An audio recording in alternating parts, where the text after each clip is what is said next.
Hola, que tal? Hoxe está connosco María Conselleira, María Martínez Allega, Conselleira de Vivenda, de Infraestructuras e moitas outras cousas que, bueno, entre outras cousas, que xa queríamos entrar aí a fondo, que na Xunta din que é a Conselleira de Vigo. A lo mellor é porque estás moito aquí, non sei. Efectivamente, son moitas as veces que veño a Vigo e máis, por suposto, que virei. Eu encantada de ser a conselleira de Vigo, pero son a conselleira de todos os concellos de Galicia, dos 313 concellos. Sí, claro.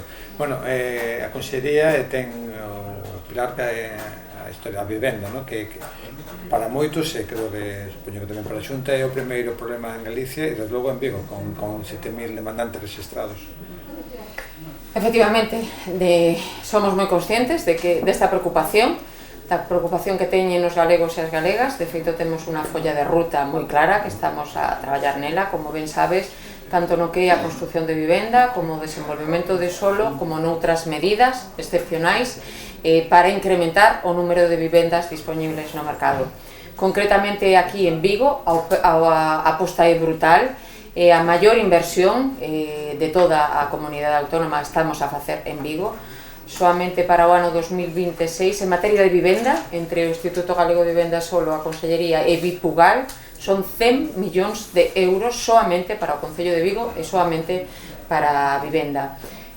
Sabes que estamos urbanizando, xa está urbanizado o Polígono 1, estamos construindo xa no Polígono 1, de feito, hoxe mesmo, luns 22 de decembro, sae publicado no perfil do contratante unha licitación de execución de obra de 43 novas vivendas de promoción pública por 8,5 millóns de euros para que presenten os contratistas as súas ofertas, e con esta licitación rematamos xa todas as vivendas de promoción pública do Polígono 1, é dicir, todas as vivendas públicas do Polígono 1 están en construcción, agás esta que licitase hoxe. E tamén hoxe mesmo temos resolto ese concurso de parcelas para promotores e cooperativistas do Polígono 1 que tiñamos convocado. Axudicáronse os 8 lotes que había para as 140 vivendas. Desos 8 lotes, 6 se axudicaron a cooperativas e 2 se axudicaron a promotoras. Todas elas van a construir vivendas en réximen de alugueiro.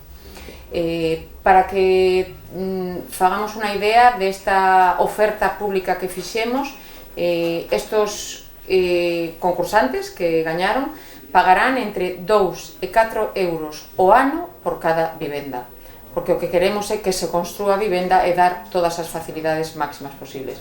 E tamén hoxe fixemos o sorteo dos que tiñan dereito de adquisición preferente. Pero todo va moi lento, non? É que, claro, estamos falando de que temos 7.000 persoas que están a espera de unha vivenda e que van pasar cantos anos? 3, 4, 5 anos entre que se desenrola este polígono Navia e os outros dos que están pendentes. Non, as vivendas de Navia teñen que estar rematadas no ano 28, ese é o noso compromiso e así, por suposto, faremos.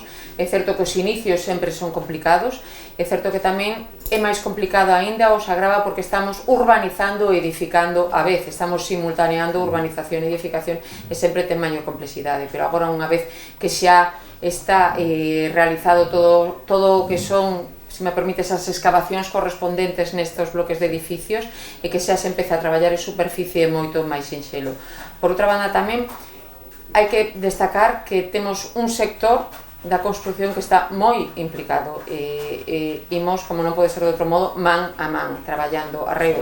Poño un exemplo, no Polígono 2, que estamos xa urbanizando, xa temos todos os proxectos redactados, todos os proxectistas xa entregaron os proxectos e xa están informados xurídica e técnicamente, o cal quere decir que nos 4 ou 5 primeiros meses do ano 26 licitaremos todas as obras para preto de 500 novas vivendas de promoción pública. Por lo tanto, é fundamental ir da man do sector, coordinarse, facilitar e colaborar na medida do posible. E o ofimático, como vai...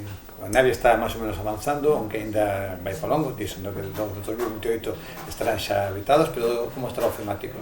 O ofimático, imos ver, primeiro por unha banda, con respecto a Navia será antes do ano 2028, hai moitas que xa está iniciada, moitas que tamén estamos empregando técnicas industrializadas, que no momento en que se empiece a traballar en superficie se verá que axilizan moitísimo máis, e por outro lado temos esa estrategia para habilitar solo onde poder construir, porque é certo que hai pouco solo onde poder construir que xa este urbanizado, que xa teña saneamento, que teña abastecemento, e por iso delimitamos esos proxectos de interés autonómico, esos PIAs, que aquí no Concello de Vigo é o ofimático e o ámbito Ramón Nieto, que quero deixar claro que están consensuados co Concello, quero dicir, son urbanizables, que en todo caso consensuaron tamén co Concello, como facemos con todos os concellos nos que estamos a traballar.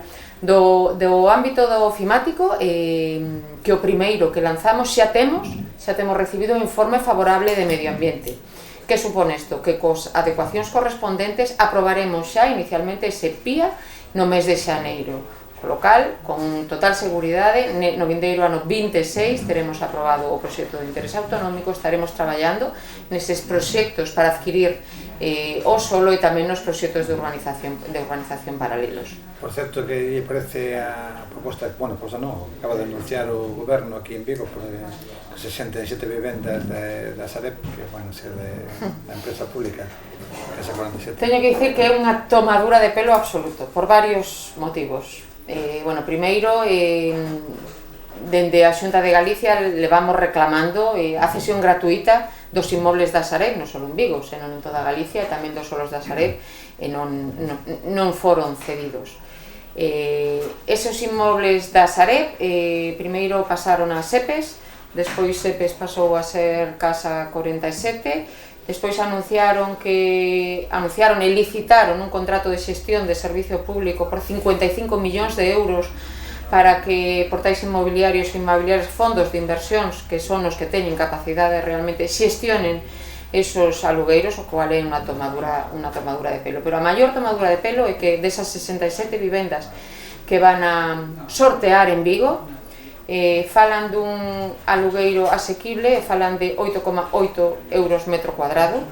Quero recordar que o precio medio metro cuadrado en Vigo de vivenda libre é 7,4, é dicir, está por enriba do precio medio para unha cidade como Vigo, 1,4 puntos por enriba do 7,4, que é o precio obxectivo que temos establecido no Observatorio de Vivenda de Galicia polas fianzas que son depositadas no Concello de Vigo.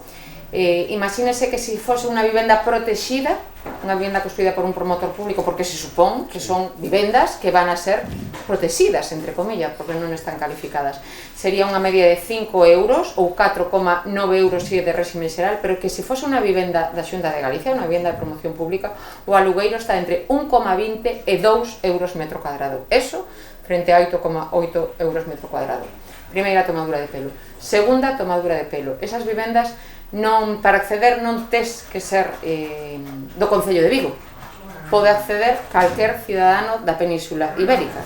É dicir, pode vir, con todos os respetos, un andaluz e participar no sorteo para estas vivendas en Vigo e ser adxudicatario desa vivenda en Vigo, frente aos 7.000 inscritos no rexistro de demandantes de vivenda que temos para o Concello de Vigo. Segunda tomadura de pelo.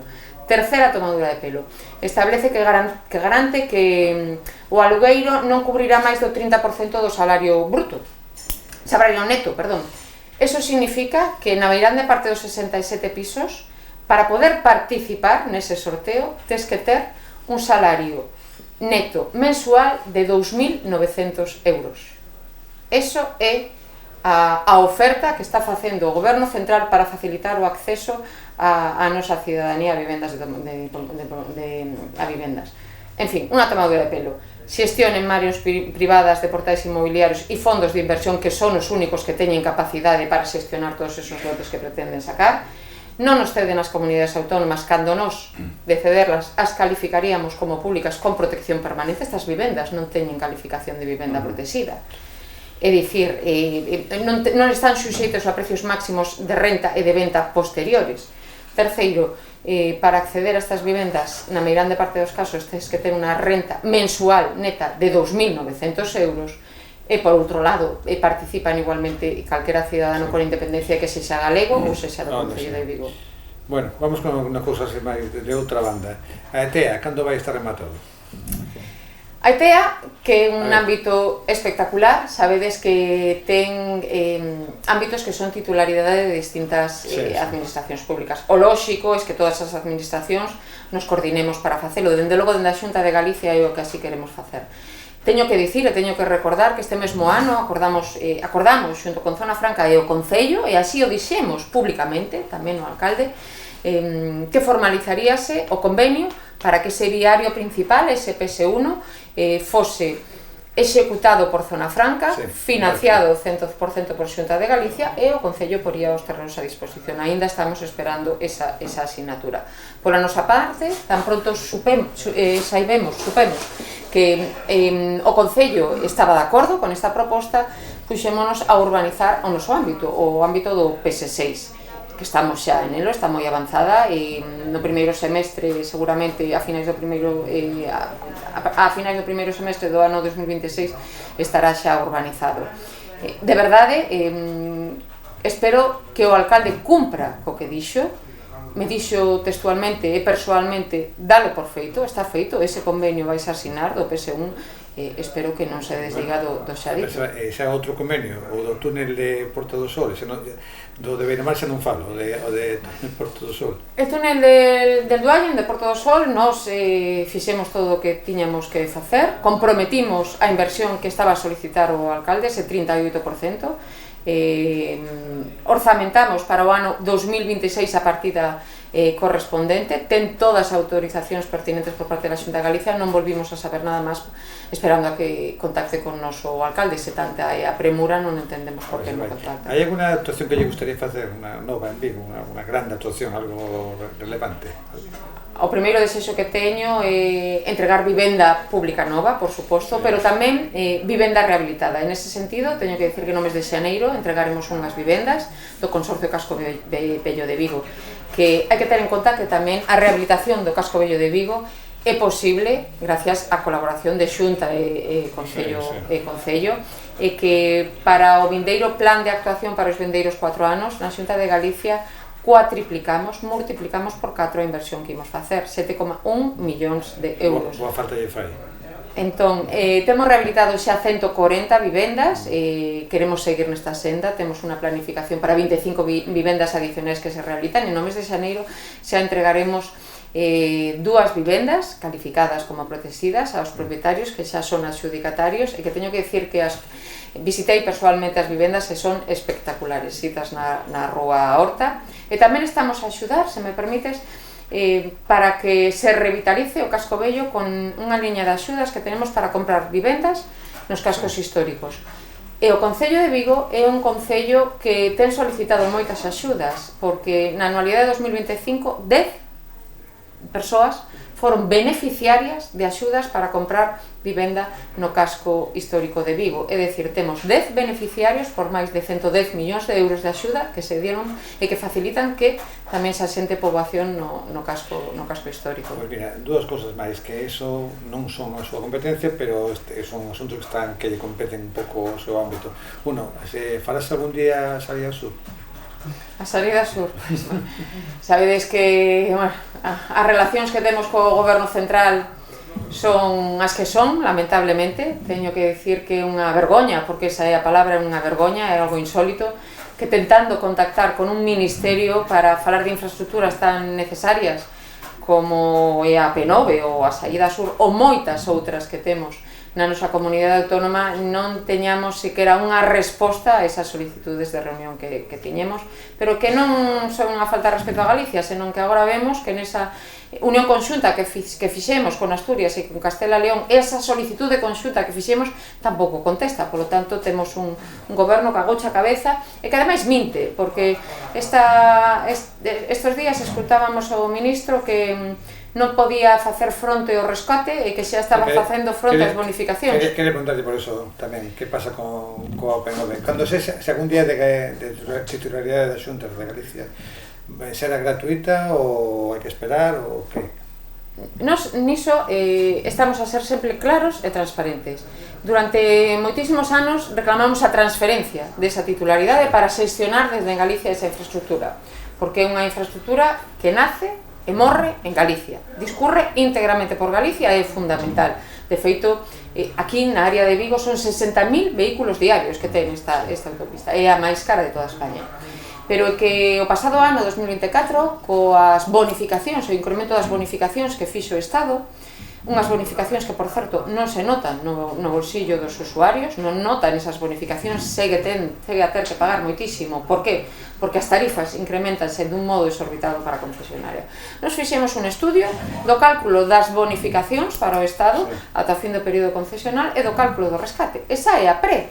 Entón, o que ten que facer é facer as contas e ver que se vai aplicar as bonificacións ata fin do remate concesional, ten que rescatar a concesión porque saílle máis ventaxoso. É o que estamos a pedir. E máis agora que temos un dictamen da Comisión Europea que pone en tela de xuicio esa prórroga. Pois aproveite esa ocasión, esa oportunidade. É o que estamos a dicir tamén Castela, León e Asturias, porque ali ten a autopista de Huerna, que le chaman, que está na mesma situación. Entón será gratuita algún día a P9? Eso, contamos con eso. Os galegos e as galegas estamos demandando que sexa gratuita. Moi ben, moitísimas gracias por estar con nosotros. Nada, nada.